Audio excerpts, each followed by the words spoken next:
मुल्क की सलामती से बड़ा कोई एजेंडा नहीं, कोई तहरीक नहीं, कोई शख्सियत नहीं। हम गवर्नेंस के गैप्स को कब तक अफवाज और शहदा के खून से भरते रहेंगे।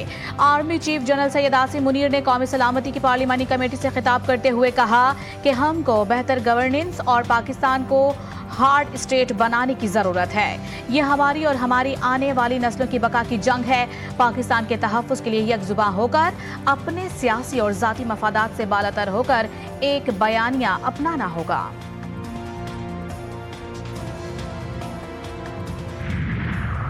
वज़ीर आज़म कल 4 रोज़ा दौरा सऊदी अरब के लिए रवाना होंगे। सऊदी वली अहद मोहम्मद बिन सलमान से मुलाकात होगी। तर्जुमान दफ्तर ख़ारिजा के मुताबिक दौरे का मकसद दो तरफ़ा ताल्लुकात, माशी ताउन और सरमायाकारी में इजाफा करना है। मुलाकात के दौरान दोनों ममालिक के माबैन तिजारत समेत मुख्तलिफ शोबों में ताउन पर गौर होगा। मशरिक़ वुस्ता समेत फ़लस्तीन की सूरत हाल पर भी बातचीत की जाएगी। और रमज़ान की खूबसूरत साहतों में ईमान ताज़ा करने वाले लम्हात, दिल को छू लेने वाले मनाजिर। सहरो इफ्तार GTV न्यूज़ के साथ खुसूसी ट्रांसमिशन इरफान रमज़ान अवामी तवज्जो का मरकज़। उलमाए कराम की इफ्तार से कबल माह मुक़द्दस के हवाले से भरपूर गुफ्तगू, तिलावत कलाम पाक और नाते रसूल मकबूल सल्लल्लाहु अलैहि वसल्लम की पुरनूर महफिल। शेफ गुलजार ने बनाना सिखाए मज़े मज़े के पकवान। 17 रमज़ानुल मुबारक की नशरियत आप देख सकेंगे YouTube और GTV की वेबसाइट्स पर। जब तक हमारी इमरान खान से मुलाकात नहीं होती, ये अमल आगे नहीं बढ़ सकता, हम इसमें शामिल नहीं हो सकते। इसलिए आज जो सिक्योरिटी कमेटी की मीटिंग बुलाई गई है उसमें हम शामिल नहीं होंगे। अली अमीन खान साहब चीफ एग्जीक्यूटिव है एक सूबे के, उनका वहाँ पे होना, किसी भी जगह पे होना, वो एज चीफ एग्जीक्यूटिव वहाँ पे जा रहे हैं क्योंकि डे टू डे अफेयर्स उनके होते हैं। इमरान खान को ऑन बोर्ड लिए बगैर आप जो भी फैसले करेंगे और जो भी इक़दाम करेंगे वो अवामी हमायत के साथ नहीं होंगे, जिसके नतीजे में मतलूबा नतीजे भी हासिल नहीं हो सकते। लिहाजा अगर पाकिस्तान के मसाइल हल करने हैं, अमन और अमान के मसाइल हल करने हैं पाकिस्तान के, और स्टैंड लेना है तो फिर आपको उसके मुताबिक कदम उठाने करें। तहरीक इंसाफ का कौमी सलामती कमेटी के इजलास का बायकॉट। PTI रहनुमाओं की प्रेस कॉन्फ्रेंस। बैरिस्टर सलमान अकरम राजा ने कहा कि हमारा मुतालबा है कि बानी PTI को पेरोल पर रिहा किया जाए ताकि वो ऐसे इजलास में शिरकत कर सकें। उमर अयूब कहते हैं कि अली अमीन गंडापुर बतौर वजीर आला इजलास में शरीक हुए, PTI की नुमाइंदगी नहीं की। तहरीक तहफ़्फ़ुज़ आईन पाकिस्तान की क़यादत भी सलामती कमेटी के इजलास में एहतजाजन शरीक नहीं हुई। अल्लामा राजा नासिर अब्बास ने कहा कि बानी PTI को ऑन बोर्ड लिए बगैर जो फैसले होंगे उन्हें अवाम कबूल नहीं करेंगे।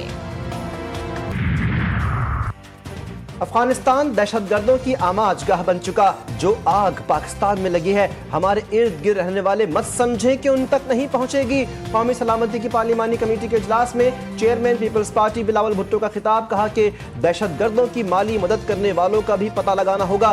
दुनिया को भी अफगान हुकूमत के किरदार से आगाह करना होगा। दुनिया खुद को इस खित्ते से अलग थलग नहीं रख सकती। अफगानिस्तान में दहशतगर्दी का मामला भरपूर अंदाज में सिफारती सतह पर उठाना होगा। ये अहम कौमी मसला है जिसमें अगर मगर की गुंजाइश नहीं। पहले भी मुख्तलिफ मकतबा फ़िक्र के लोगों ने फतवा दिया है। हमने भी कहा है कि रियासत के खिलाफ हथियार उठाने वाला दहशतगर्द है। दहशतगर्दी का कोई मजहब और फ़िरका नहीं होता। जमीयत उलमाए इस्लाम के सरबराह मौलाना फजलुर रहमान का कौमी सलामती के इजलास से खिताब। कहा कि सियासी क़यादत और कौम को किसी मखमसे का शिकार हुए बगैर दहशतगर्दी का खात्मा करना होगा। हमें अपने सियासी इख्तलाफात को बालाए ताक रखते हुए इस इशू पर इकट्ठा होना होगा। दहशतगर्दी के खिलाफ जंग में कुर्बानियां देने वाले हमारे माथे का झूमर हैं। सयूनी फौज ने गजा में क़यामत ढा दी। गजा में चप्पे चप्पे पर आतिश व आहन की बारिश। 400 से ज़ायद फ़लस्तीनी शहीद, सैकड़ों ज़ख्मी, दर्जनों अफराद मलबे तले दब गए। शहादतों में इजाफे का खदशा। रफा, गजा सिटी, खान यूनिस, दीर अल बलाह में अलमनाक मनाजिर। शहदा में बेशतर ख़वातीन और बच्चे शामिल। हमास के 5 सीनियर ओहदेदार भी जाम शहादत नोश कर गए। सयूनी फौज का बैत हनून और अबासीन अल कबीरा समेत कई इलाकों को खाली करने का हुक्म। एक बार फिर नकल मकानी शुरू। हमास ने इजरायली हमलों को असीरों के लिए सजाए मौत करार दे दिया। हमास रहनुमा इज़्ज़त अल रशीक ने कहा है कि दुश्मन को जो मुज़ाकरात से नहीं मिला वो जंग से भी नहीं मिलेगा। मुस्लिम दुनिया से इजरायली जारहियत के खिलाफ सड़कों पर निकलने की अपील। इस्लामी जहाद ने कहा कि खून की प्यासी इजरायली फौज मैदान जंग और मुज़ाकरात में बालादस्ती हासिल नहीं कर सकती। फ़लस्तीनी इंतज़ामिया ईरान, सऊदी अरब, कतर, तुर्किया, मिस्र और उर्दन की इजरायली हमलों की मुज़ामत। फ़लस्तीनियों की नस्लकुशी रोकने का मुतालबा। अक़वाम मुत्तहिदा के सेक्रेटरी जनरल एंटोनियो गुतेरेस का हमले रोकने और इमदाद की फराहमी बहाल करने का इसरार। कहा, इजरायली हमलों से धचका लगा है। पीटीआई ने आज इस बात को साबित कर दिया कि बानी पीटीआई अव्वल और आखिर उनकी तरजीह हैं। वतन की सलामती और अमन पीटीआई के लिए अहमियत नहीं रखते। वज़ीर दिफा ख्वाजा आसिफ ने कौमी सलामती कमेटी इजलास में अदम शिरकत पर पीटीआई को आड़े हाथों ले लिया। मजीद लिखा कि खान नहीं तो पाकिस्तान नहीं, इनका नस्बुल ऐन है। वतन दहशत गर्दी की आग में जल रहा है और पीटीआई अपने मफादात की सियासत कर रही है।